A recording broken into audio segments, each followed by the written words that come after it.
یہ دن جو اللہ نے ہمیں نصیب فرمایا ہے اس کو عید الفطر کہا جاتا ہے۔ فطر افطار سے نکلا ہے۔ جس طرح ہم روزانہ روزے کو افطار کرتے ہیں وہ تو ہر روز کے روزے کا افطار ہے، اور یہ عید الفطر جو ہے یہ پورے مہینے کے روزے کے افطار کے مترادف ہے، اس لیے اس کو عید الفطر کہا جاتا ہے کہ جو پورا مہینہ ہم روزے رکھے، عبادات میں رہے، تو آج اللہ نے ہمیں افطار کا دن نصیب فرمایا۔ اور پورے مہینے میں اللہ جو ہمارے اوپر نعمتیں نازل فرماتا ہے، عید الفطر جو ہے وہ اللہ سے ان محنتوں کا ثمرہ لینے، عیدی لینے کا دن ہے۔ تو اس لیے اس دن کو لہو و لعب میں گزارنا نہیں چاہیے۔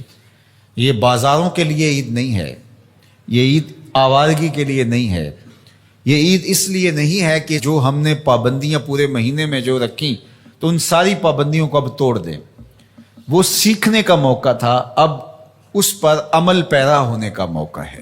ہمارے رب نے ہماری آزمائش کی، ہماری پرکھ کی کہ میرے بندے ایک مہینہ رکنے کے بعد اب کیا ان کا مزاج پیدا ہوا ہے کہ وہ واقعہ ہی میرے احکام پہ عمل پیرا ہو جائیں۔ میں نے کہا کھانا نہیں ہے تو مرغن غذا موجود تھی، پاکیزہ طاہر غذا موجود تھی، انہوں نے نہیں کھایا۔ میں نے کہا پینا نہیں ہے، انہوں نے ٹھنڈا میٹھا مشروب دستیاب ہونے کے باوجود چاہے آب زمزم بھی ہو تو انہوں نے ایک گھونٹ نہیں لیا، میرے حکم کی تعمیل کی۔ تو ایک مہینے تک میں نے حلال کاموں سے بھی ان کو روک کے رکھا، تو میں دیکھنا چاہتا ہوں کہ اب میرے کہنے پہ حرام سے رکتے ہیں یا نہیں رکتے ہیں۔ تو اللہ چاہتا ہے کہ یہ میرے بندے اب اس عمل کو اپنے اوپر یوں ہی طاری کر دیں، لیکن اگر ہم نہیں کرتے، جہاں تھے پھر وہیں کھڑے ہو گئے، تو اللہ تعالیٰ نے فرمایا کہ اس عورت کی طرح نہ ہو جانا جو اپنے سارے دن کا کاتا ہوا سوت شام کو ٹکڑے ٹکڑے کر دیتی ہے۔ وہ ایک خاتون تھی، وہ سارا دن سوت کاٹتی رہتی اور شام کو اپنے ہاتھ سے کاتا ہوا سوت ٹکڑے ٹکڑے کر کے ریزہ ریزہ کر دیتی اور اپنی ساری دن کی کمائی یوں برباد کر دیتی۔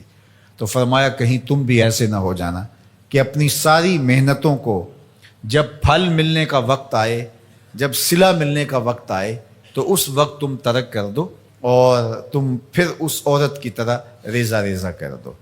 تو رمضان ہمیں سکھاتا ہے کہ ہم بقیہ زندگی بھی ایسے گزار سکتے ہیں۔ اور کسی نے کہا کہ اگر ساری زندگی رمضان کی طرح گزارو گے تو تمہیں آخرت عید کی طرح ملے گی۔ تو اس لیے اپنی زندگی کو رمضان کی طرح بسر کرو۔ حضرت داتا گنج بخش علی حجویری علیہ رحمہ اپنے شیخ ابو الفضل الختلی سے روایت کرتے ہیں، فرماتے ہیں کہ الدنیا یومن ولنا فیہا صومن، دنیا ایک دن کے برابر ہے اور ہم روزہ رکھ کے گزار رہے ہیں۔ دنیا کو اگر آخرت کے مقابلے میں رکھیں تو دنیا کے پلے بچتا بھی کیا ہے، تو گزر جائے گی۔ ہم افطار وہاں جا کے کریں گے، یہاں افطار نہیں کرنے آئے، یہاں روزہ رکھنے آئے۔ تو یہ مختصر زندگی اللہ کی یاد میں، اس کے ذکر میں، اس کی محبت میں، اس کے پیار میں بسر کیجئے۔ روزے کے مقصد کو سمجھیے گا۔ یہ نہیں ہے کہ رمضان المبارک گزر گیا تو اب ہم اپنی پرانی روٹین پہ آ جائیں گے، نہیں، بلکہ ہماری اب روٹین بہتر ہو جانی چاہیے، اور ہم نے ایک مہینہ مشق کر لی تو ہمارے لیے اب عمل کرنا آسان ہوگا۔ ہم نے ایک مہینہ تجربہ کیا، ہم حلال سے بھی رک سکتے ہیں اگر اللہ چاہے اور اللہ کی مرضی ہو تو ہم اللہ سے توفیق مانگے، مالک تیرے کرم سے ہم حلال سے بھی رک گئے تو توفیق دینا ہم حرام سے بھی رکیں۔ تو یہ ہے روزے کا فلسفہ، روزے کی برکت۔ اب یہ یوم الفطر جو ہے یہ افطار کا دن ہے، یہ شکرانے کا دن ہے، یہ اللہ کی بڑائی بولنے کا دن ہے، اور غربا کو، مساکین کو، اپنے ہمسایوں کو، عزیزوں کو جو مالی طور پہ مستحکم نہیں ہیں، ان کو عید کی خوشیوں میں شامل کرنے کا دن ہے۔